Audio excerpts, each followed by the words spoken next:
On this, the premiere episode of Brown County Peacekeepers, the sheriff is back in town after a week in Texas with good news regarding his wife's health concerns. He's met with more good news about an ongoing legal challenge that has threatened the office he was elected to serve in. And the Brown County deputies are making house calls, armed with .40 caliber Smith & Wessons and arrest warrants.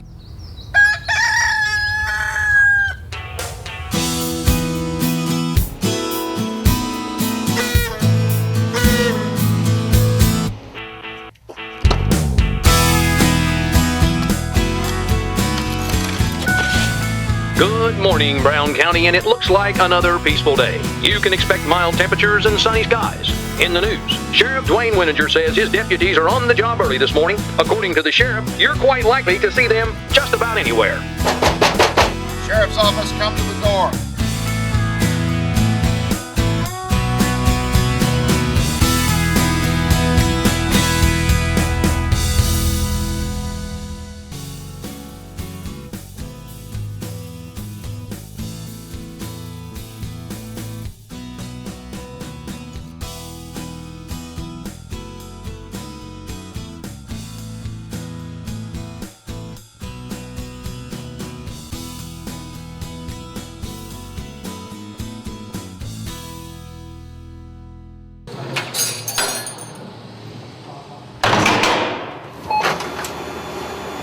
Hello, I'm back.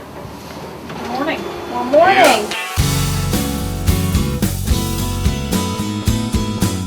I've been here since I was 19. I went to school for electronics, to be honest with you, and I had my sister's father-in-law. He was a jail administrator and asked me if I'd like a job.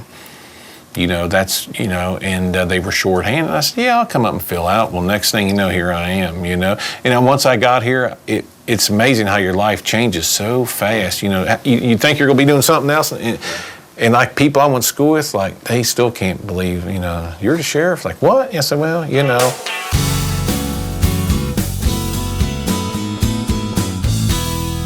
He's definitely different. I've worked under 4 sheriffs. Most of the other sheriffs were older, so he was one of the youngest sheriffs to take office in the state of Ohio. At least one good thing is everything turned out good. Tammy's results turned out good. It was a 3-month check. My wife started around Christmas time there a couple of years ago, started talking about her stomach hurting and things like that. Every time she'd eat a little bit, she'd talk about pressure against her stomach, so she went and got some tests ran, got a CAT scan ran, and then they notified us, and then it was just some type of something that didn't look right behind her stomach. Then they went down and did a biopsy, took a little biopsy, and that's when they notified us she had lymphoma cancer. And it was actually classified like stage 4, which was pretty far advanced. And it just by looking around the street, you wouldn't even thought nothing about it.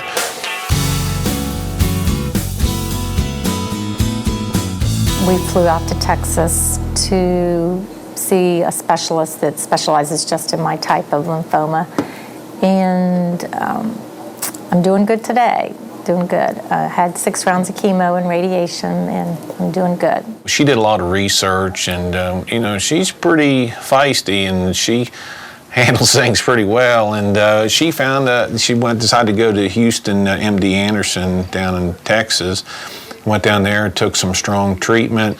She took her chemo and took this liquid radiation type thing. And, of course, it was really tough on everybody. You have to tell the kids and what's going on, things like that. And, but, she went through it with flying colors, other than, how people are. She did lose her hair, but she went through it with flying colors. And, and today she's in remission. It's been a year. I do feel very lucky, because when I was first diagnosed, you think the worst. You think, oh my gosh, when they tell you you're stage 4, all you can think about is your kids, your family. And so I feel very lucky that I'm here.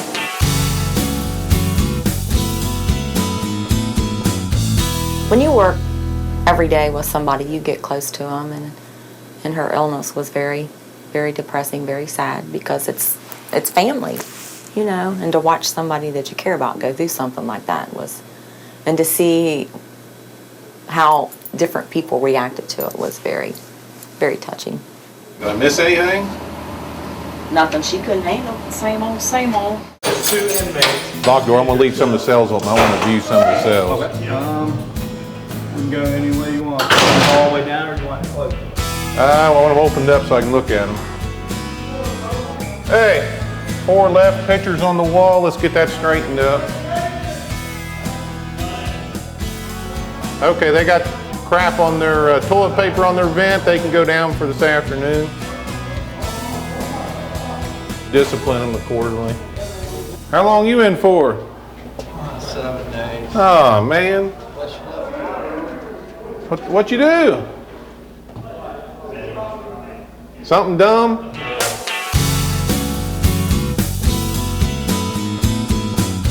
I've been in the news business for about 30 years, and this is one of the more complicated cases that I've actually had the chance to be associated with. He's had a lot of issues with people trying to get him out of his job, so it's been a lot of stress on the family. This was a man that decided to run against Dwayne for sheriff. He ran as an independent, but he did not win. When Mr. Varnell came into the area, he started working for the county prosecutor here, and then he decided he was going to run against me.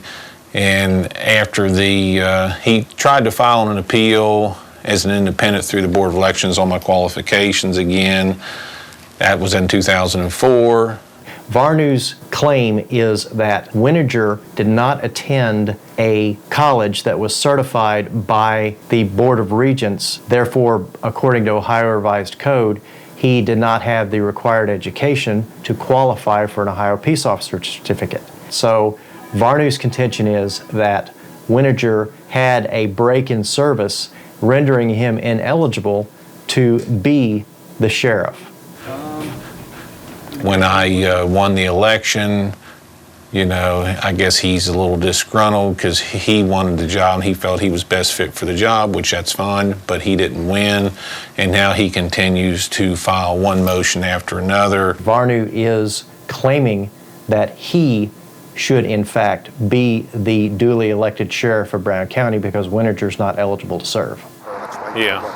Ma'am, he'd like to. We make a lot of arrests, I think, for a small agency.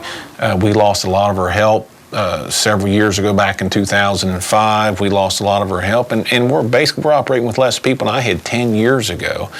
And you would think a 500 square mile county, we have villages that have more road patrol sometime than the county does. And we handle a lot of calls, we handle a lot of cases, and it's, you don't please everybody, but I think we've done a heck of a job. Yeah, he ran from me, and he had pseudo and batteries and a meth pipe and stuff in his car. So he's in jail, and I'm going to go to grand jury on him hopefully Wednesday because I've got him tied into the Thomas and meth lab.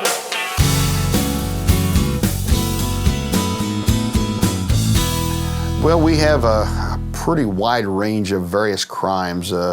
We get involved in everything from traffic enforcement up through homicides, meth labs, sexual assaults, things like that. Probably the best thing to do would be, let's go to Luke's trailer first. That's the second drive over there. And we'll need somebody to watch the back of the trailer, kind of do a perimeter, and a couple people go to the door and make contact with him. So we'll figure all that out when we get up to the restaurant with Chuck. Whoever's got the perimeter on when we do Luke's trailer needs to also keep an eye over towards Snyder's trailer, make sure he don't decide to come out and get in his vehicle and leave. Which one's that? His would be lot 4. He should be the first drive. This is first drive. Is that the fourth trailer maybe? Not far down. That's not very far. On the left? Yeah. Yeah, Luke's is the second drive, second trailer on the left. Third, I think. So he'll be able to see us pull in, probably. Yeah, it's a trailer park. They're going to see us pull in, there's no doubt. The only thing we're going to have in the way of surprise is they don't know which trailer we're going to until we pull up to it. So. You just want to hit them both at the same time? We could. The only thing that bothers me is that we're only going to have 4 or 5 people. We're going to be pretty thin. If there's a problem, I don't want to see 2 guys wrestling with a guy over here and we need help over this trailer because this guy's got a gun and everybody's tied up at the other trailer. You know, I'd rather take it one at a time if one of them leaves, and we're not sure anybody's going to be home. Wayne, you want to get the back door? Right here.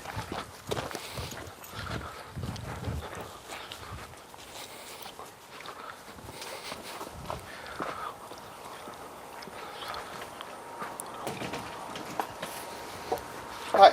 Can you tell me where Daniel Luke lives? Does he live here? No, he lives next door. The next trailer over? Yeah. Okay.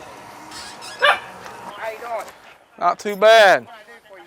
Well, we got a warrant for your arrest, sir. You do? Yes, we do. You got your cuffs on you. What am I under arrest for? Trafficking and drugs. 2 counts. You can turn your wrist there for me. Need another pair. I'm not even going to read your rights at this time. I'm going to advise you don't talk to me yet. We go to the office, we'll sit down, and I'll explain everything in detail to you, okay? Answer any questions you got. Can I lock my place up? Yes, sir. Make it a little more comfort for me. I got my dog there. Is he mean? No, sir. You got anything on you, Want him bud? inside, or where do you want him? Well, I want him inside. Got my phone. Anything that's going to poke me? No, sir. Shouldn't be nothing in my pocket's gonna poke me. These are your copies. I'm going to stick these in your back pocket. When they get you in there at the office and book you in, you can read through them. It'll explain everything. Charge 2 counts of trafficking and drugs, okay?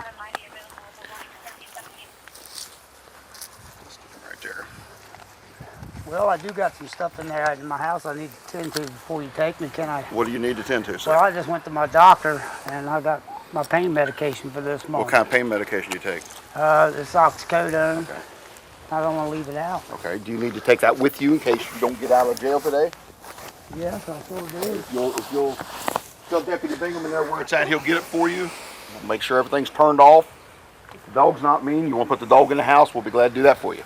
Well, I could probably get my neighbors maybe to keep it for me. I don't know. You want me to go ask him and see? Yeah. Okay. My girlfriend's in there as well. Where's she at? In the house. Is she in She the have a house? gray shirt That on? wasn't her. Oh, if she's in the house, maybe she can take care of the dog and things for She you. probably can. There's his medication.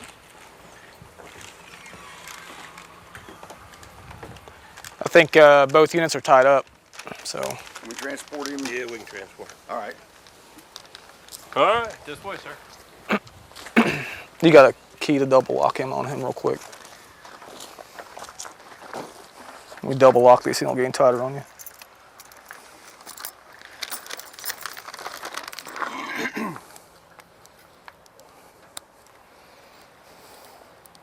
Is that too tight right now, or are you good?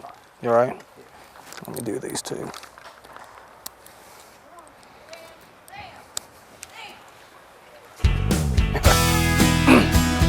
Sam, you can lick me, don't bite me. Not a bite. Yeah, You wouldn't even bite a cat. I hope not. Come on. What side do you want him on? Just watch your head.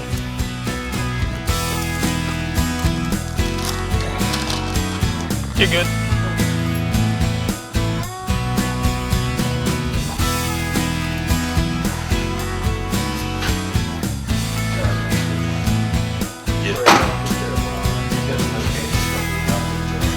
Go ahead and take the belt off for me and your sunglasses.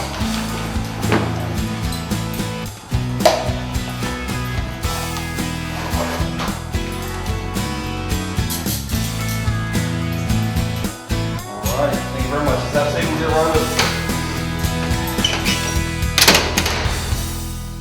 This year, we're expecting rather large crowds, I believe. Even though I feel the economy's down a little bit, people around here, they save up. To be honest with you, they save up all year, and some of them, this is their vacation to come to the Brown County Fair. And with the weather pretty dry and able to get out, weather's nice, we predicted nice weather, that we're going to have some large turnouts.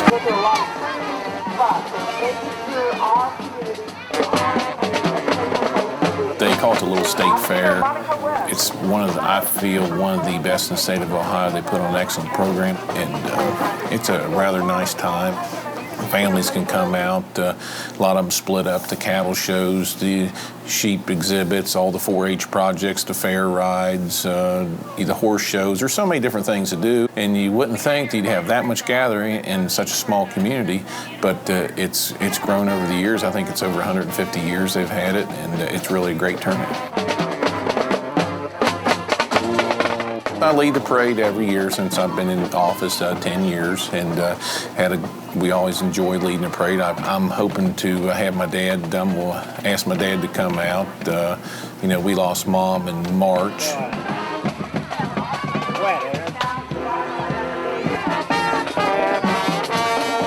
And he's, it's been married 50-some years. Of course, it's hard for him, so I'm going to ask him to come along. I think he'll enjoy himself and to get to ride up front.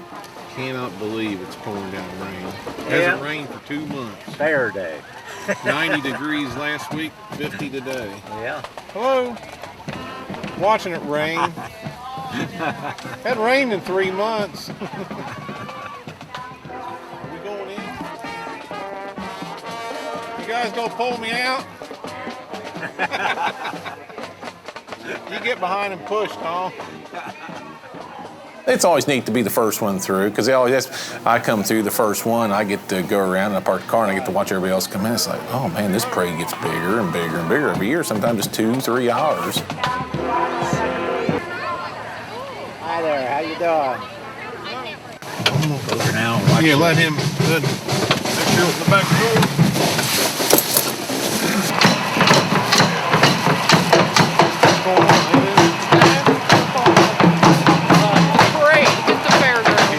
Right now, I'd like to recognize the Russellville Firecrackers 4-H Club. The advisors are Charlotte Barnes and Sarah Kohler. This 4-H group You'd be surprised how much attraction that brings to our booth at the fair every year. We put them up and people just flock over there just to look down through there, and I always get a chuckle. I said, you see your face, see your name up there, people coming up, they laugh. But it actually, we always get 5, 10, 20 tips a year out of that. We always apprehend people off them posters just from the fair.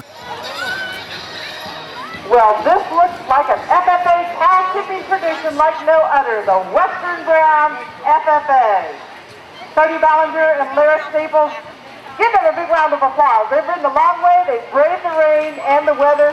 They're also getting prepared for the King and Queen contest. That's the Western Brown FFA float. Cow tipping, a tradition like no other. How you doing? Scared the daylights out of him, probably. Yeah. What are you doing? What's going on? Hey, Wendell, how you doing? Let me go say hi to Mike. Hey, how you doing? What's going on? Good to see you. See Dad? He was up there. How you doing? How are you? How you getting along? You looking good? Talking to your dad. I bet you he talked your arm off, didn't he?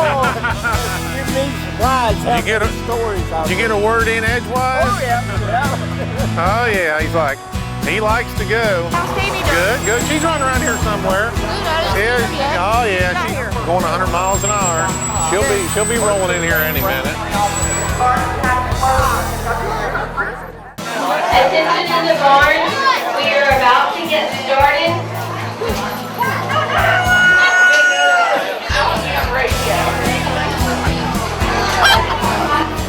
You got some new glasses? Yeah. So who's going to be first place? This guy right here. I thought you was last place last year. Yeah, right. I was third. Were you? What'd you get? Last. Oh, that's right. Chandler's 17. He's been in 4-H since he was 4, and they were allowed to start taking projects at the age of 9. So we decided we would do rabbits. We wanted to do rabbits because that was easy. He wants an easy project. Rabbits was more like playing the lottery than it was raising a project, because you didn't know if the mother was going to have babies, if she got pregnant, or if they were going to survive, and we really had bad luck with that. So he did good as far as selling the rabbit, but as showing, he always seems to place last or second to last. So this year we thought we'd change to chickens. Yeah, we'll see how it goes. You might surprise and burn it up. Maybe. Maybe. He's just looking for the coin, aren't you? Do what? Looking for the money. Heck yeah. This year they were doing something new with the chickens, where all of the 4-H students were getting their chickens from the fair, and they'd give you 5 chicks, and it was a lot safer than showing a rabbit. And so we went up and got our chickens, and we made a little makeshift coop. It wasn't anything fancy because I didn't think they were going to stay long after the fair. And so I'd go over and feed and water them twice a day, make sure no animals got in, and make sure they were growing up healthy. Sometimes I have to get on him a little bit, make sure they get fed. I said, because you ate every day, didn't you? Yes, well, we better get out there and feed and water. What you guys do? Do you feed the pig today or Clay? I don't know, I've been gone.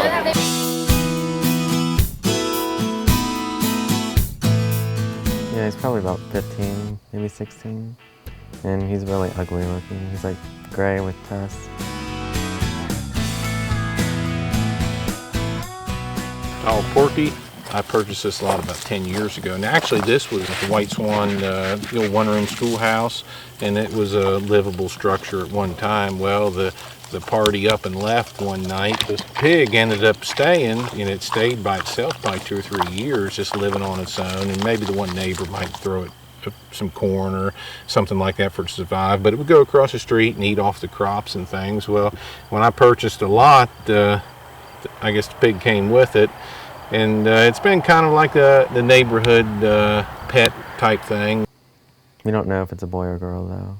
Everybody takes care of it, and she doesn't go anywhere, just hangs out.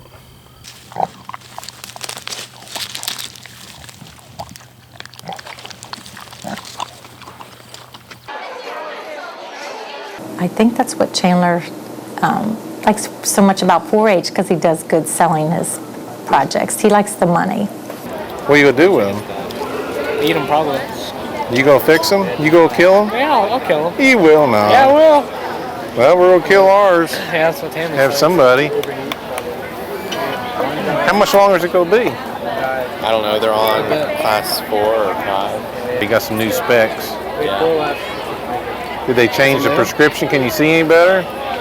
I think they're the same. Mom said you look like a movie star with zits. On the next episode of Brown County Peacekeepers, the Wenninger family waits patiently for the results of the chicken judging at the Brown County Fair, which will determine whether son Chandler's project will finish in the money or the frying pan. And you won't find any chickens on this project, as Detective Buddy Moore coaches some Brown County boys to success on the gridiron and life. Then a stash of drugs is discovered after a suspect panics at the mere sight of a deputy. That's next time on Brown County Peacekeepers.